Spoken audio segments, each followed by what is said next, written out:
시선집중 특별판 천기 누설. 네, 천기 누설 시간입니다. 자, 국민의힘도 이제 경선 끝나서 후보가 선출됐는데 네. 참 눈에 띄는 부분이 있습니다. 오늘 또 계속 그 얘기를 하고 있는 것 같은데 2030 세대. 네. 저도 안다고 생각했는데 제가 저희 아들을 모르듯이 몰랐던 것 같아요. 저는 제가 항상 2030이랑 비슷하다 생각했거든요. 아, 도대체 그건 도대체 느낌상. 무슨 근자감이야? 그래서 살아왔으니까 2030이랑 저랑 생각이 비슷하다 생각했는데 제가 이제 50대를 바라보는 입장에서 봤을 때는 예. 2030하고 우리가 세대가 다르다. 나도 청년을 거쳤기 때문에 청년을 잘 이해할 거야. 저는 그렇게 그게 생각했어요. 꼰대야, 그게. 꼰대였던 거예요. 그게 제가. 꼰대야, 그게. 지금 사실은 이번 경선 끝나고 2030 얘기가 계속 나오고 있는데 그러니까요. 뭐 실수도 나오고 뭐 일찍 이야기를 했죠. 네. 홍준표 후보가 탈락을 하면 2030이 최대 화두가 될 그렇죠. 거다라는 얘기를 이미 한 바가 있었습니다. 근데 뭐 지금 나오는 여론조사는 저는 아예 안 보고 있는데요. 네. 지금은 의미 없어요. 그렇죠. 지금 나오는 여론조사는 의미 없고 예. 조금 더 지난 다음에 봐야 되는 거죠. 조정기를 거치고 나서. 조정기를 거쳐야 되고 지금은 뭐 컨벤션 이런 것도 있을 것 같고요. 앞으로 그러니까. 저는 근데 앞으로 2030이 그래도 좋은 게 고정적이지 않다라는 겁니다. 근데 제가 지금 그 2030을 분석하면서 느낀 게 있는데 약간 강론으로 들어가면 네. 2030을 일단 한드롬으로 엮는 것부터가 일단은 제가 볼 때는 좀 문제가 좀 그것도 있어요. 문제다. 예, 문제가 있고요. 뭐냐면 2030이 네. 대선과 관련해서 하나의 단일한 표심을 형성하고 있다고 볼 수가 없어요. 여론조사 이제 각종 여론조사를 종합을 하면 뭐냐면 남성과 여성이 다르고 그렇죠. 20대와 30대가 또 상당히 다른 부분이 있어요. 네. 근데 이걸 이제 한 드럼으로 묶어버려서 이제 청년 이렇게 지금 이야기를 하고 있는데, 그러니까 근데 지금까지는 이제 그 홍준표 지지, 대체적 홍준표 지지라고 하는 걸로 한 드럼으로 묶었는데, 볼 수 있었었는데 홍준표라는 요인이 사라진 상태에서 그러면 이 한 드럼이 계속 한 드럼으로 같이 움직일 거냐, 안 갈 수도 있다. 아니면 분화될 거냐. 분화된 수. 이것도 사실은 되게 정밀하게 봐야 되는 분야니까 부분인데, 네. 뭐 제가 볼 때는 지금 그 얘기를 하기에는 좀 빨라요. 빠르고 지금 이야기하는 건 말 그대로 뇌피셜밖에 안 되는 거기 그렇죠. 때문에 그렇죠. 조정 국면을 거치고 나서 그러니까 그 좀 그 중간 분석을 해야 되는 거 아닌가 맞습니다. 이런 생각을 하는데요. 앞으로 아마 민주당이나 국민의힘 고민은 많이 할 것 같아요. 그럼요. 어쩌면 뭐 지금 사실은 여기서 좌우된다고 봐도 무방할 것 같다는 아니 생각도 그러니까 들어요. 그러니까 웃기는 게 뭐냐면 네. 이런 거잖아요. 지금 다 그 얘기잖아요. 중도 무당층을 누가 잡느냐가 관건이다. 네. 근데 그러면 중도 무당층과 지금 2030은 어떤 관계일까요? 그것도 저는 잘 모르겠습니다. 지금 2030 다 거의 다 이 사람들 그 지금 아닌가요? 2030이 중도 무당층인 캐스팅 거예요. 보터. 캐스팅 중도 보터. 무당층이라고 하는 어떤 그것을 세대 요인으로 전환시킨 게 2030인 그렇죠. 거예요. 캐스팅 보터들 그렇죠. 같아요. 예. 그러니까 근데 중도 해버리면 뭔가 되게 애매하잖아요. 네. 뭔가 뿌연 목욕탕 거울처럼 뭔가 뿌연 김이 서린 것 같은. 그렇죠. 근데 그것이 어찌 본다면 비교적 선연한 상태로 나타나는 게 2030 세대라는 건데. 보이니까. 그죠. 우리는 근데 네. 그것도 사실은 제가 볼 때는 좀 약간의 문제가 있는데 오늘 그 얘기를 할 겁니다. 그래요. 오늘 좀 이런 얘기가 좀 재밌을 오늘 것 그 같긴 얘기를 할 합니다. 건데 네. 오늘은 제가 결론부터 말씀을 드리면요. 네. 이런 겁니다. 정치는 시다. 그러니까 대선 후보들은 시를 써야 된다. 또 뜬구름 없는 얘기를 또 하시는데 시를 써야 된다. 시를 오늘 써라. 이 이야기를 좀 한번 해보겠는데요. 시를 써라. 예. 이야기를 어디부터 시작을 하냐면 슬로건부터 한번 시작을 해보겠습니다. 김동연 슬로건 얘기가 나왔었어요. 어제 김동연 전 경제부총리가 네. 저희 인터뷰에서 윤석열 후보 쪽에서 슬로건 표절했다고 막 그러더라고요. 상당히 화가 나셨어요. 그래서 여기서부터 한번 이야기를 해서 제가 왜 시 이야기를 하는지 아마 아실 것 같은데 네. 청년 이야기까지 한번 연결을 지어봅시다. 자, 슬로건이라고 하는 것의 사전적 정의가 뭐냐면 어떤 단체의 주의 주장 따위를 간결하게 나타낸 짧은 어구. 그래서 이제 우리말로 표어 이렇게 이제 그 네. 표현을 하죠. 네. 그러니까 슬로건은 뭐예요? 한마디로 얘기하면 언어예요. 언어죠. 그런데 그럼 무슨 언어냐? 여기서 약간 꼬겠는데요. 네. 박이대승이라고 하는 분이 있습니다. 네. 이분이 지은 책이 하나 있는데 개념 없는 사회를 위한 강의. 개념 없는 사회를 위한 강의라는 책에서 이분은 언어를 두 개로 나눠요. 개념 언어가 있고 정치 언어가 있다. 아하. 개념 언어가 뭐냐면 분명하게 정의된 이론적 용어라는 거예요. 그러니까 우리가 쉽게 하면 사전적 정의에 충실한 일상어. 우리가 보통 쓰는 그렇죠. 저희 법률가들이 쓰는 언어 대부분 바로 개념 언어입니다. 예. 그런데 정치 언어는 그게 네. 아니라는 거죠. 내용이 없는 언어다. 내용이 없는 언어로 언제나 다른 규정이 가능한 언어다. 변화가 가능하고 어떻게든 해석이 가능한. 그러니까 그런 언어를 뭐냐면 말하는 거네요? 정치 언어를 굳이 일상 아까 개념 언어를 일상화라고 했으니까 정치 네. 언어는 뭐냐면 시어예요. 그래서 시어다. 쉽게 하면 예. 내 마음은 호수요. 이렇게 하면 호수라고 하는 단어가 나오는데 네. 개념 언어가 되면 호수는 뭐예요? 뭐 물이 있고요. 그죠? 땅에서 큰 어떤 그 공간에 고여 있는 민물이 그러니까 그렇게 표현하죠. 민물로 고여 있는 어떤 것이 호수가 되겠는데 시어에서의 호수는 그런 뜻이 아니죠. 내 마음의 호수에는 그런 뜻은 아니죠. 그럼 다른 뜻이 여기에는 담겨 있죠. 뭐냐면 그 시를 읽는 사람에 따라서 호수라고 하는 그러니까 용어는 제 나름대로 다 해석을 하고 제 나름대로 마음속에 상을 그리게 되는 거죠. 네, 맞습니다. 그게 시어잖아요. 네네. 그래서 시어의 기본 요건이 뭐예요? 중의성이잖아. 여러 가지 뜻을 사람에 따라 달리 해석할 수도 있고요. 그러니까 네. 사람에 따라서 다르게 해석할 수 있기 위해서는 뭐냐면 개념 규정을 하면 안 되는 거야.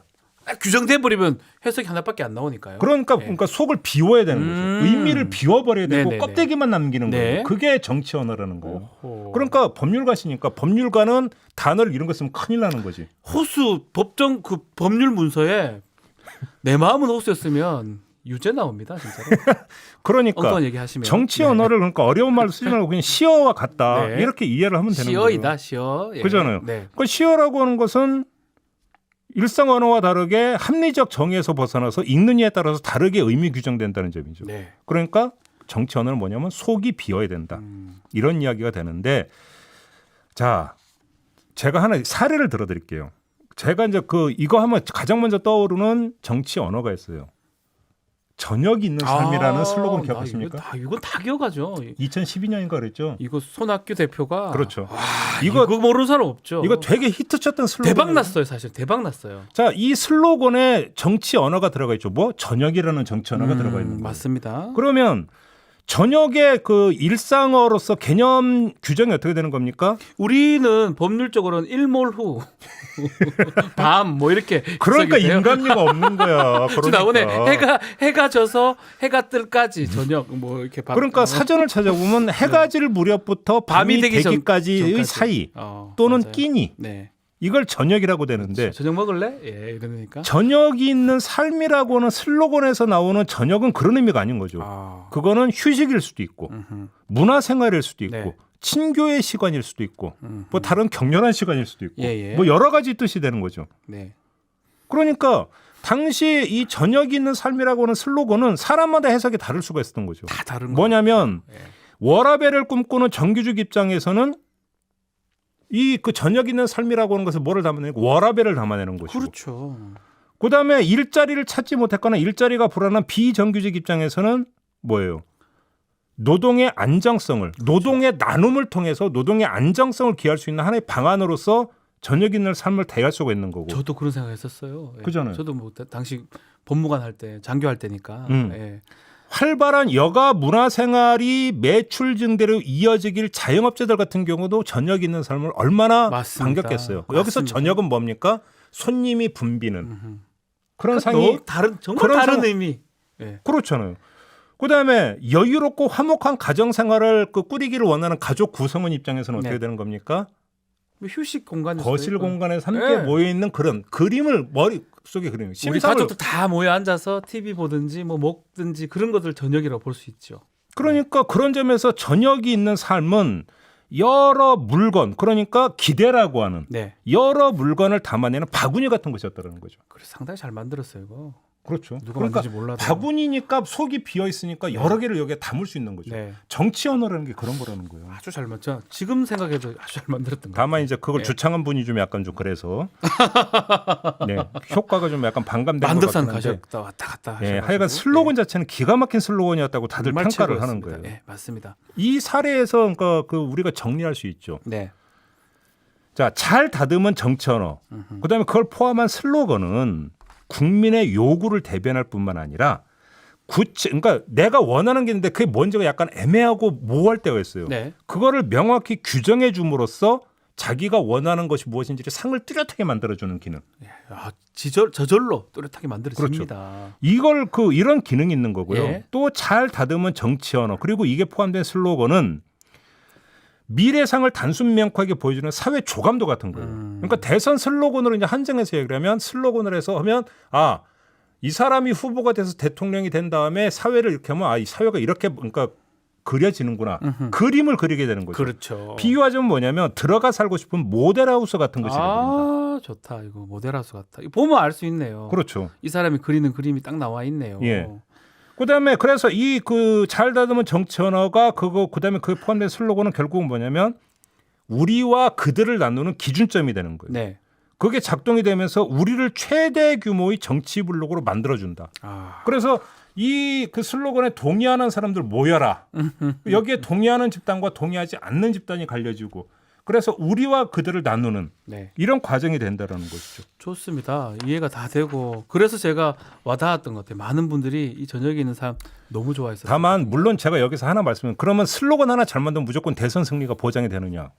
뭐 그럴 거면 저기 됐겠죠. 언어의 마술사 데려다가 하나 그렇죠. 그러니까 장문해봐라. 그러면 끝나죠 대선이. 그게 아니죠. 왜냐하면 동반자가 있어야 되는 거죠. 아, 동반자가 있어야 된다. 아무리 좋은 모델 하우스라도 네. 누구와 동반에 들어가느냐에 따라서 옆에 정말 싫은 사람이 있으면 거기 들어가 살고 싶겠어요? 안 가고 싶습니다. 예. 동반자가 좋아야 됩니다. 예. 아무리 그 좋은 어떤 정치 언어를 구상한 슬로건을 내놓는다 하더라도 그걸 주창하는 후보가 그 슬로건과 매치가 안 되는 캐릭터라면 그건 말짱 도루묵인 맞아 거예요. 떨어져야 돼. 이 사람이 말하는 거하고 그 슬로건하고 딱딱 당연히 맞아 떨어져야 돼요. 되는 거죠. 예. 요거까지를 말씀을 드리고 네. 아까 이제 그 오늘의 이야기를 김동연 그 전 경제부총리 네. 이야기를 했으니까 한번 두 번째 사례로 네. 그걸 갖고 한번 얘기를 해봅시다. 기득권 공화국에서 기회의 공화국으로 가고는 자기 3년을 공들인 슬로건을 만들어냈는데 이 슬로건 윤석열 후보 쪽에서 기회의 나라에서 기득권의 나라에서 기회의 나라. 나라로만 싹 바꿔가지고 표절한 거 아니냐. 석상할 것 같긴 해요. 그러니까 여기서 예. 표절 문제를 빼고 예, 빼고 그러면 김동연 부총리가 3년을 공들여 만들었던 이 슬로건 네. 기득권 기회 이것도 정치 언어일 수 있겠죠. 네.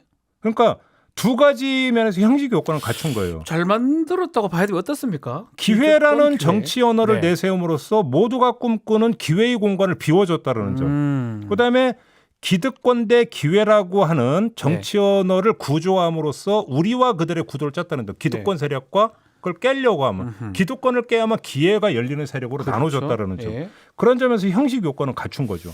하지만 엉성해요. 제가 볼 때는. 엉성하다. 왜? 기회라는 정치 언어는 속이 비다 못해서 뻥 뚫린 거예요. 기회라는 건 너무 큰 것 같아요. 왜 그러냐면 네. 제가 이 말씀을 아까 제가 그 속이 빈 정치 언어를 뭐에 비유했냐 바구니에 비유했잖아요. 맞습니다. 바구니가 바구니로 기능하기 위해서는 대나무가 촘촘하게 엮여서 바구니의 겉을 형성을 해야만이 바구니가 되는 거예요. 네. 그러니까 전역의 경우를 갖고 얘기를 하면 전역은 뭐냐면 전역이 구체성을 띄었던 게 노동시간 축소라고 하는 확실한 그렇죠. 정책적 대안이 함께 제시가 됐기 때문에 바구니의 겉면을 확실하게 형성할 수가 있었어요. 그렇죠. 저녁이 있다는 거는 노동 시간이 준다라는 거니까요. 그러니까 노동시간 축소라고 하는 거니까 그럼 이게 축소가 되면 여가생을 즐길 수 있지. 그렇죠. 그다음에 월해배를 형성할 수 할 수 있겠지. 있고. 화목한 가정생활을 꾸릴 수 있겠지. 이런 상상을 할 수 있게 만들어졌어요. 저녁이 딱 그런 느낌 여러 가지 생각이 가능한 어떤 촘촘함이 있는 것 같긴 해요. 그런데 기회라고 하는 건 아무것도 없어요. 기회 잘 와닿지 않아요. 그래서 변화해야 된다는 당위는 부여하는데 이렇게 변화할 거라는 그림을 그려주지를 못하는 그렇죠. 거예요. 그림이 그려지. 기회라는 단어는 그러니까 맞습니다. 그러니까 속을 비운 게 아니라 비우다 못해 뻥 뚫려 버렸다. 네.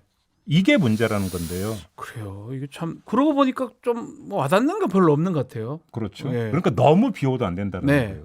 그러면 적절하게 비워야 되는데. 이번에 김동연의 슬로건에서 윤석열과 이재명 두 후보의 슬로건을 한번 가봅시다. 한번 봅시다. 윤석열은 공정과 상식이었죠. 그렇죠. 예.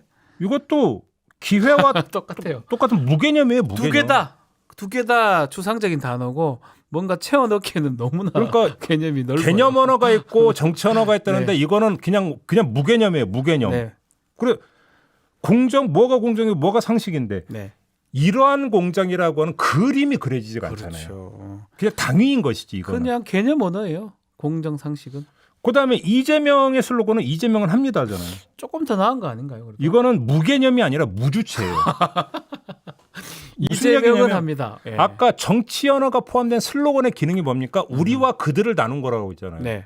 여기서 우리를 형성할 수가 없어요. 여기서 우리는 뭐냐면 이재명을 지지하는 사람들 그냥 이렇게 돼버리는 건데 이 슬로건에서는 우리를 형성할 수 있는 매개가 제시가 된 게 아니라 그냥 이재명만 제시가 돼 있는 거예요. 그러니까 주어가 이재명이네요. 그냥. 이재명만 제시돼 있는 거기 때문에 이재명 좋아하면 와.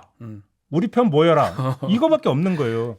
슬로건으로 좋지는 않은 것 그러니까 같아요. 예. 우리가 그 들어서야 될 자리에 나로서의 이재명만을 대체시켜 버린 거죠. 이재명만 어필하는 그런 슬로건에 불과하다라고 이제 평가를 주십니다. 그래서 솔직히 네. 좋은 점수 못 주겠다 이런 네. 말씀을 드리는 거고요. 여기서 이재명은 합니다는 한 말씀만 더 드리면 선거에는 두 가지 차원이 있어요.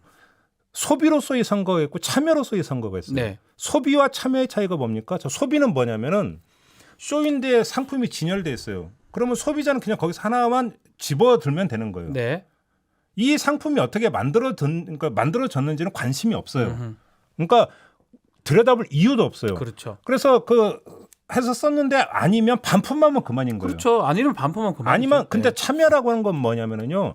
좋은 상품을 만들기 위해서 생산 과정에서부터 같이 하는 거예요. 네. 선거라고 하는 건 그럼 뭐가 돼야 되는 겁니까? 참여가 돼야 되겠죠. 참여가 돼야 되는 건데요. 이재명은 합니다가 되면 이거 좋은 상품이에요. 여러분 고르세요. 이건 소비의 측면이다. 여러분 이거 고르시면 대박 나실 거예요. 이거 이 접근법이거든요. 네. 그 말씀도 추가로 한 말씀만 드리겠고요. 네. 그런데 우리라고 하는 매개로서 어떤 정치 언어를 만들고 그걸 슬로건으로 하면 우리가 자 아까 사회 조감들 하겠잖아요. 네. 이런 사회를 만들기 위해서 같이 갑시다. 같이 갑시다. 그러니까 우리 함께 해야 되고 이게 함께 하기 위해서는 이 사람과 함께 해야 되는 그 연쇄적으로 가는 거거든요. 다른 거죠. 차원이. 조금 다릅니다. 예. 이 말씀을 드리고 아까 제가 청년 이야기까지 오늘 한다 청년 그랬잖아요. 얘기를 하려고 슬로건을 지금 얘기한 겁니다. 네. 자, 그 청년 이야기를 한번 해봅시다. 네. 대선판의 최대 승부처로 꼽히는 중원의 청년층이에요. 아, 중원의 청년층. 예. 자, 그럼 이들을 향한 전략은 뭐가 돼야 되느냐? 여기서 예. 일단 이전부터 합시다.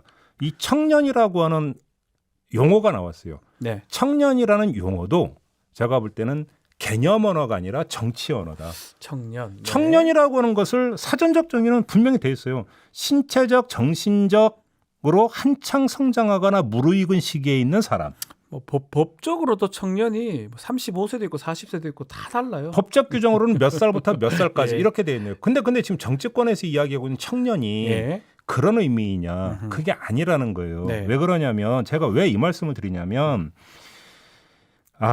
자 청년 문제하면 따라붙는 게 뭡니까? 일자리 문제 따라붙죠. 네. 주거 문제 따라붙죠. 젠더 문제 따라붙죠. 복지 문제 따라붙죠. 이것이 이런 각각의 어떤 문제들이 젊은 세대에서 도드러지게 나타난다고 해서 청년 문제를 이야기하는 거예요. 네. 그러면 청년이라고 하는 단어에는 우리 사회를 관통하고 있는 여러 시대의 문제가 다 녹아 있어요. 맞습니다. 중요한 것들이 다 담겨져 있어요. 그런 점에서 예. 청년이라고 하는 단어는 속이 비어 있는 정치 언어인 거예요. 그렇죠. 네. 이해되시죠? 너무나 많은 게 담겨 있는 게 청년 그 단어 언어죠. 예. 그러니까 복합적이라는 얘기잖아요. 네. 복합적이라는 얘기는 하나의 질로 규정되지 않는다는 뜻이기도 한 거예요. 그렇기 때문에 속이 비어 있는 정치 언어이기도 하다. 네. 이렇게 볼 수 있는데 근데 한번 우리가 이걸 봐야 돼요. 이런 문제에 단발 정책으로 접근하면 그건 망하는 수예요. 그러니까 뭐 하나만 했다가는 뭐 여러 가지 복잡하잖아요. 상황상. 이런 사안에 대해서 단발 정책 하나를 그러니까 지르면 그건 망하는 것이 돼버리는 거죠. 그리고 망하는데 하나이기 때문에 망하는 것뿐만 아니라 이게 아비규환을 연출해요. 네. 왜 그런가 한번 봅시다. 노동 문제, 일자리 문제만 갖고 한번 얘기를 해봅시다. 그러면 청년 일자리 문제가 중요하니까 그러면 재정을 최대한 투입해서 조금이라도 더 많은 일자리를 창출하려고 이쪽으로 몰빵을 때린다. 네. 한번 예를 들게 예컨대. 예를 든 거예요. 예. 이러면 시니어들이 가만히 있겠습니까? 그러니까요. 한쪽만 하면 한쪽은 가만 안 있습니다. 시니어들은. 주거 문제 갖고 얘기를 해볼까요? 네. 자, 주거 문제가 다 심각한데 청년들이 우선이니까 청년 주택에 몰빵 때리자라고 하면 자녀를 둔 그러면 시니어 세대는 가만히 있겠습니까? 그러니까 자녀를 둔 무주택 기혼자들 가만히 안 있죠. 지금 그다음에 또 불거지고 있는 문제는 군대 문제 건드렸잖아요. 네. 군대 문제 건드리면 어떻게 문제냐면 젠더 문제가 따라붙던 그렇죠. 군대와 젠더 같이 갈 여성 수가 문제가 있죠. 다시 불거지지 않습니까? 예. 그러니까 이걸 개별 정책으로 접근해 들어가 버리면 그 자체가 청년 문제에 대한 어떤 그 아우르는 전체 이야기가 될 수도 없을 뿐더러 네. 다른 어떤 갈등 요인이 같이 따라온다라는 거예요. 그래서 제가 말씀드리는 것은 큰 접근이 필요하다. 각각 접근이 아니고 아주 큰 접근이 필요하다. 큰 접근이 우선돼야 된다. 예. 자, 청년이라는 정치 언어에 네. 여기선 청년 문제는 뭐냐면 다른 정치 언어를 붙여줘야 돼요. 다른 정치 언어를 붙여줘서 의미를 만들어내야 되는 그걸 슬로건화해야 되는 거예요. 이게 무슨 얘기냐면 아까 3부에서 저희가 청년 토론을 했어요. 네네. 김남국 의원하고 장해찬 평론가가 의견 일치를 보는 게 하나 있더라고요. 저는 거기서 바로 그거라고 본 건데 장해찬 평론가도 그 얘기고 김남국 의원도 동의한 게 청년 문제 하나의 정책을 낸다고 지금 되는 게 아니다. 네. 왜 2030이 그럼 홍준표를 지지했느냐. 홍준표가 정책 대안을 내서 지지한 게 아니지 않느냐. 그렇죠. 그러니까 아니죠. 그러면 지금 청년 세대를 관통하고 있는 정서의 문제에 천착하는 게 필요해요. 바로 그 얘기예요. 그렇죠. 바로 그 정서에 얘기. 같이 가는 거. 바로 일단 이거부터 캐치해내야 된다는 거예요. 그렇죠. 그거를 슬로건화하고 그 하위 범주로 정책을 도열시켜야 되는 거죠. 슬로건을 크게 만든 다음에 그 밑에 정책들을 넣어야 되는데 더 중요한 어쩌면 홍준표 후보한테 답이 있었네요. 실제로는 나이가 가장 많은데. 그러면 잘 봅시다. 여기서 여야 가리지 않고 네. 뭔가 저기 뭐냐면 그 전가의 보도처럼 쓰고 있는 게 공정이라고 하는 또 다른 정치 언어를 갖다 붙여요. 네. 청년이라는 정치 언어에 공정이라는 정치 언어를 갖다 붙이면 청년이 호응할 것처럼.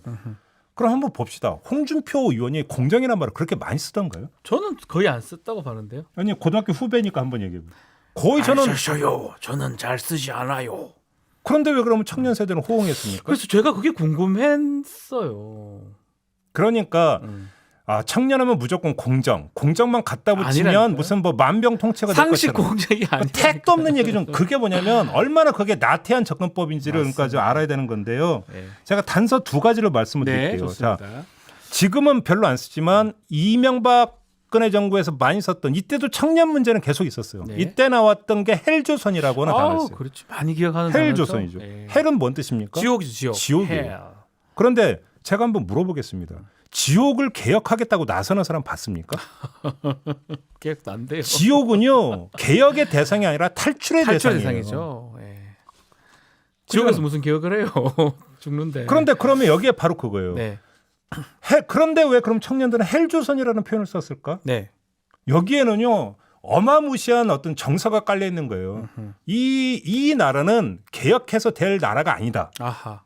라고 하는 아주 절망감이 깔려 있었던 거예요. 그렇죠. 헬조선이라는 단어에. 일단 탈출해야 된다. 이런 정서가 지배하고 있는 청년에게 자 청년 어떤 주거 몇만 호 더 공급하겠습니까? CR이 먹힐 거라고 안 생각하십니까? 먹힌다. 청년 예. 일자리 몇 개 더 만들겠습니다라고 하는 어떤 접근법이 CR이 먹힐 거라고 생각을 하십니까? 그렇습니다. 그거는 정말로 나이브한 생각이에요.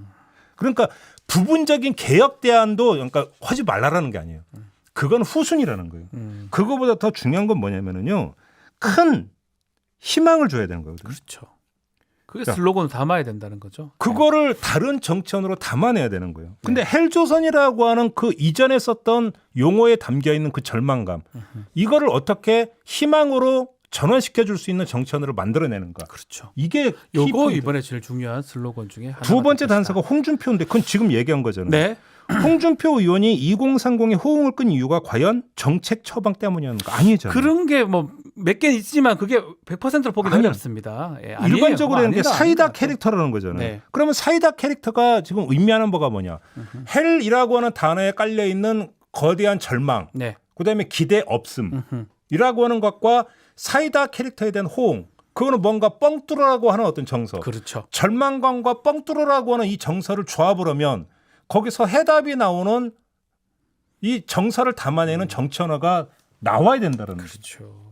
홍준표 후보, 홍준표 의원한테 이런 젊은 층은 그런 어떤 시원함, 뭐 탈출 시원함 이런 것들을 좀 느꼈지 않을까 생각이 드네요. 그럼 개혁 처방보다 우선하는 그 무엇, 네.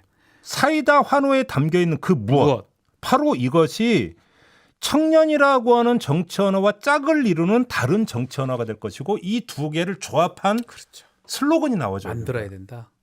다 알려줬는데 하나 만들어 주시죠. 각 당에. 자, 지금부터는 유료화로 전환이 되기 때문에 필요하신 분은 개별 연락 주시기 바랍니다. 예. 그것도 알려주시면 안 되긴 안 되는데 그렇죠. 이런 의미의 슬로건을 만들어야지. 그래서 그게 제가 먹힌다. 오늘 말씀을 드리면서 후보는 시를 써야 된다고 말씀을 네. 드린 이유가 바로 그거예요. 시를 써야 된다는 게 무슨 뜻인지. 정답이 있으니까 정답을 외우면 정답을 외우면 호응할 거라는 그 택도 없는 생각, 공정을 떠들면 그래서 상대 후보를 불공정의 표상으로 몰아붙이면 먹힐 거라는 그 아주 어설픈 생각. 그렇죠. 그건 정말요 A, B, C 중에서도 A에 해당이 되는 거예요. 그런 사고 방식이 왜 생긴 줄 아십니까? 왜요? 법률가들 사고 방식입니다. 바로 그거. 두 사람 다 법률가잖아요. 바로 그거죠. 저도 비슷한데요. 그런 사고 방식으로 항상 배워왔기 때문에 또 사회를 바라보기 때문에 아마 이거 쉽게 C를 하기에는 만만치 않다 생각이 청년이 듭니다. 그런 얘기를 네. 했잖아요. 왜 홍준표를 지지했는가? 그래도 그 사람은 들어주려고 했기 때문이다. 그런 얘기 하잖아요. 맞아요. 그게 뭘 담고 있는지를 홍준표 의원이 정말 얼마나 그렇게 들어주려고 했는지 솔직히 저는 잘 모르겠는데 까놓고 말씀을 드려서 그럼에도 불구하고 그렇게 인식해서 호응했다는 게 중요한 거잖아요. 여기서 뭐냐? 청년들의 소구가 어디 있는지를 좀 정확히 읽어라. 네, 이 말씀을 드리는 거예요. 맞습니다. 이후부터는 얘기 안 하겠습니다. 유료화가 돼요. 유료화돼야 됩니다. 네, 유료 만들어서 뭐 배포를 하든지요. 네. 네. 자, 많은 분들이 글을 주셨는데요. 천기누설, 우리나라에서 가장 멋진 방송, 세상을 바꾸는 방송 천기누설. 자, 지금도 좋아요 안 누르신 분 있으면 좋아요하고 구독 좀 부탁드리겠습니다. 구독 권유 좀 해주세요. 네, 구독 네. 좀 부탁드리고요. 그다음에 김삭강님이 네. 여론조사에 일희일비하지 맙시다. 아직 갈 길이 멀어라고 했는데요. 아직 갈 길 멀고 맞고요. 근데 지금은 단정 내릴 때가 아니에요. 그렇죠. 지금 나오는 여론조사는 제가 볼 땐 별로 그렇게 아무 중요하지 않아요. 의미가 없죠, 네. 사실은. 예, 쭉. 근데 뭐 정장군님은 막 바로 쭉 간다는데 그건 좀 그렇지 않나 아닐 것 같기도 한데. 아 물론 이럴 수도 뭐 이럴 있겠- 수도 있겠죠. 이럴 예. 수도 있는데 아닐 수도 있고요. 정치는 생물이거든요. 그다음에 네. 지금 말씀을 했잖아요. 이런 표현을 써서 대단히 죄송하지만 흔히 쓰는 무주공산이라는 표현만 있잖아요. 네. 하기 나름인 거예요. 하기 나름이기 때문에 저는 두 후보 모두에게는 한편으로는 한계가 와 있고 그렇기 네. 때문에 20대가 호응을 안 한 거고 그런데 어차피 다른 요인은 사라졌기 때문에 그렇죠. 두 후보에게는 동일하게 기회가 열린 것이기 같은 때문에 기회를 받은 거기서 거죠. 어떻게 하느냐에 따라서 달라지는 것이죠. 그렇죠, 맞습니다. 음. 자, 요건 어때요? 이 커피 체리님인데 역대 최고의 슬로건 잘 살아보세. 잘 살아보세. 근데 이거는 뭐 사실은 대통령하고 이제 새마을운동 해서 된 거니까 나쁘진 않은 것 같긴 한데 사실은 그 홍준표 후보 저가 나온 고등학교 학교 교훈이 뭔지 아십니까? 뭔데요? 잘 살자입니다. 그러니까 여기서요. 역대 대통령 선거 슬로건을 보면 네, 아주 단순한 게 있는 거예요. 정권 교체. 그죠? 네, 이게 뭐냐면 과거에는요. 누가 어떤 시대 정신을 따지고 말고 할 이유가 전혀 없었어요. 네. 너무나 분명했거든요. 맞습니다. 군부 독재 타도 직선제 정치, 민주화 달성이라고는 거대한 시대 정신이 있었기 때문에 네, 이거를 뭐 다시 뒤틀고 말고 할 이유가 없는 거예요. 네. 거기에 절대 다수의 국민들이 동의하고 있기 때문에 그거를 그냥 집약적으로 표출만 해내면 되는 거예요. 맞죠, 맞죠. 그게 정권 교체였어요. 음. 그러니까 여기에는 정치 연화가 들어갈 이유가 없어요. 그렇죠. 그거 하나로 다 해결돼요. 다 그게 가장 중요한 가치일 수도 있는 거고. 그런데 문제는 이렇게 거대한 전선이 사라져버린 상태에서 쪼개져 있잖아요, 나라가. 네. 그러다 보니까 지향이 다르고 기대가 다르고 소구가 다른 거예요. 그러면 그거를 조금씩의 차이를 덜어내고 같은 점을 모아서 한 바구니에 담아내는 게 정치 전략이고 정치 역량이 그렇습니다. 되어버렸기 때문에 여기에 뭐가 들어가냐면 그래서 속을 비워야 된다는 얘기가 그래서 나오는 거예요. 맞습니다. 자, 노무현 전 대통령의 사람 사는 세상 이것도 괜찮았지 않았나라고 말씀 주시네요. 네. 자, 요거 재밌네요. 신토박님, 우리 손학규 학규형은 요즘 잘 사시는 듯 본인이 저녁이 있는 사람. 최근 한 뵌 적이 있긴 한데. 예. 아니 그 본인은 지금 저녁 있는 삶이 아니라 여유 있는 하루. 네, 여유 있는 하루. 뭐 이렇게 여유 있는 일주일, 여유 있는 한 달. 아이 그만하시. 잘 지내시나 모르겠네. 잘 계시나 모르겠습니다. 몇 시는 봤다고요? 한참 됐습니다. 그래요? 예. 자, 120시간 일하면 저녁이 없다. 성은리님께서 말씀도 주셨고요. 이동욱님은 기회가 아무리 공정하면 뭐하냐. 전체적으로 기회를 학대하지 않으면 연목 구하다라는 말도 주시고요. 네. 자, 노클라라님, 이재명과 국민은 합니다. 이거 어때요? 아닌 게. 합니다라고 하면 안 된다는 거죠. 그러니까 아까 그랬잖아요. 조감들을 그려줘야 된다. 조감들을 그려주면 저기 살고 싶다라고 하는 욕구가 들게 만들어 내야 되는 거잖아요. 네. 근데 저기가 그림이 안 보이는 거죠. 그림이 안 보이는 게 문제라는 거예요. 이거 합니다. 이거는 의미가 좋은데 뭘 그리는지를 알 수가 없다는 게 단점이다 이거죠. 안졸려님이 예. 종배 아저씨 쉽게 좀 말해주시면 안 될까요? 좀 어려웠나요? 제 이야기가? 근데 뜬구름이에요. 좀 다 정확하게 얘기하기는 어렵. 그렇게 얘기해서 안 되잖아요. 또 응? 우리 정신 자체가 뜬구름에 약간 뜬구름이 아니라 구름. 구름 죄송합니다. 구름에 삐딱선이기 때문에 예. 다 뭐 언어를 정확하게 얘기하기는 좀 그렇고 음. 이해할 만큼만 이해하시면 됩니다. 이진희님 오늘의 결론이 말씀 듣고 구독했어요. 맞아요. 구독 버튼 감사합니다. 누르세요. 감사합니다. 주변에 5명. 요거 질문 따로 주셨네요. 나무님인데 저한테 질문하신 거. 징벌적 해소를 위한 법이 소급이 가능한가요? 아까 김기현 원장님. 아, 제가 저도 들었거든요. 오면서 네, 그거 가능해요. 법적으로. 아니요. 그러니까 그래서 저도 법률가거든요. 저도 법률가예요 이러시던데 저도 법률가입니다. 네. 안 돼요. 위헌입니다. 그래요. 그러면 헌법 소원하면 그쪽이 거의 전두환 그렇게 소급하는 거 겨우겨우 한 거잖아요. 근데 이거는 사적 영역이라고 봐야 되는데 소급이 어렵죠. 어려울 겁니다 아마. 뭐 네. 법안 내놨다 하는데 제가 보지는 못했는데 네. 쉽지 않습니다. 알겠습니다. 아 이혁수님이 네. 그렇죠. 시선 집중 슬로건이 좋지. 이거 좋아요. 함께 가야 할 길을 묻습니다. 묻고 또 묻습니다. 저희가 이게 시선 집중 20주년 기념으로 네. 공모를 해서 음. 채택된 대상 아니겠습니까? 너무 좋아요. 함께 가야 할 길을 묻습니다. 네. 묻고 또 한 번 물어봅니다. 자 오늘 이렇게 자, 마무리하죠. 청균서 오늘 여기서 마치고요. 내일 또 사법논란 시간에 새롭게 좀 입건된 부분도 있고요. 아마 사법 리스트가 판사 대선- 사찰 문건. 예, 끝날 때까지 아 그건 진행될 역순 것 아니야? 같아요. 법원에서 그 판결이 나오니까 바로 또 이제 들어가는. 상당히 의미가 전 있는 것 같아요. 알겠습니다. 예. 내일 한번 이야기해 내일 한번 보죠. 얘기 좀 나눠보겠습니다. 네. 자, 여기서 마치겠습니다. 감사합니다.